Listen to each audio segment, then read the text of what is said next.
This is my review for Aliens vs. Predator multiplayer demo. I've been semi-following this game ever since I heard that Aliens Colonial Marines, a game I really was looking forward to, was cancelled. So I downloaded the demo and gave it a try. The three playable races are aliens, humans, and predators, and they each have special abilities and weapons that they can and can't pick up, so they're all pretty different. Now, this is the way I assumed the dynamic would work between the three playable races. Aliens can kill humans more easily, humans can kill predators more easily, and predators can kill aliens more easily. That's not exactly how it works, but it's fairly close. The alien's primary attack is a swift claw strike, and their secondary attack is a tail jab, and then they also have the grapple move from behind, it's like a stealth kill. Now the aliens, they can climb on any surface, and their main advantage is their mobility, especially with the jump. It's basically you jump and it snaps to the nearest surface that you're looking at. In the middle of your screen, you have a little reticle that points to it, and you can snap like extremely quickly from one surface to the next, including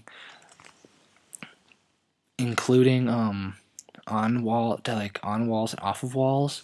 The only problem I found with this snapping feature is that it's really hard to snap to the ground when you're running along the ceiling, especially if there's an enemy there, because obviously you'll have the enemy in the center of your reticle if you're chasing him.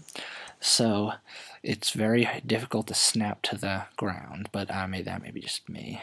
They can also see enemies and friendlies through walls, a simulation of, I guess, their heightened alien senses.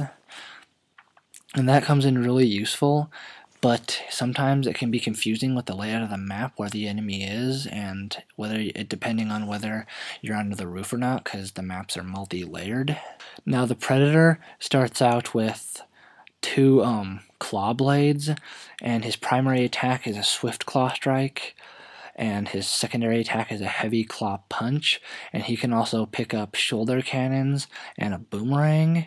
And now if he started out with his shoulder cannons and boomerang, the game would be completely off balance, because the boomerang, it tracks, so it's like if you're an alien going after a predator and he has that boomerang, then you're gonna die, because that boomerang is probably the best weapon in the game. The shoulder cannon is a little bit less effective, however. It takes a while to charge up, and it's harder to aim, so it's really only good in the straight shot. But the predators are also quite a bit tougher than both humans and aliens, but I found that they're quite susceptible to melee attacks, especially if you're human. So if you're human, the best bet is to get in close to a predator with a shotgun and just melee him. It'll stun them for a little bit and then shoot them with both barrels.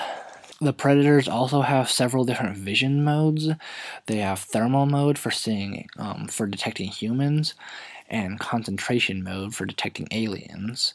And they also have a cloak, which I found isn't very effective, because it's basically you're basically a shimmering man. So unless it's really dark or you're standing still, they're still gonna see you.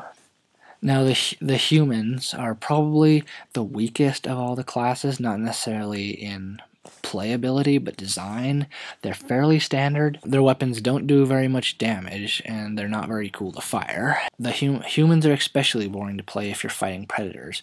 The only time it gets a little bit interesting when you're fighting an alien, and your motion sensor really comes into it a lot and makes it more interesting.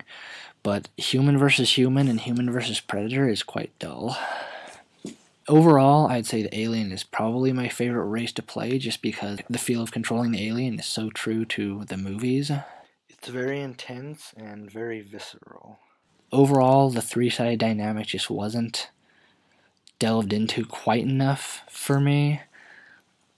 And unless you're fighting against aliens or fighting as an alien, it turns into a fairly standard and not very tight FPS. So this demo didn't really persuade me one way or the other, or whether I'm going to pick up the game. It made me a little less likely to buy it on release.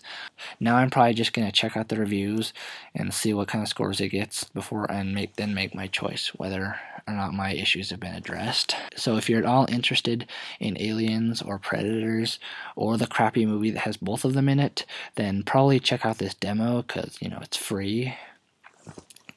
But for me, I'm going to wait till the game comes out and see what's what. I'm not going to pre-order it or anything. But that's just me. Alright, see you next time.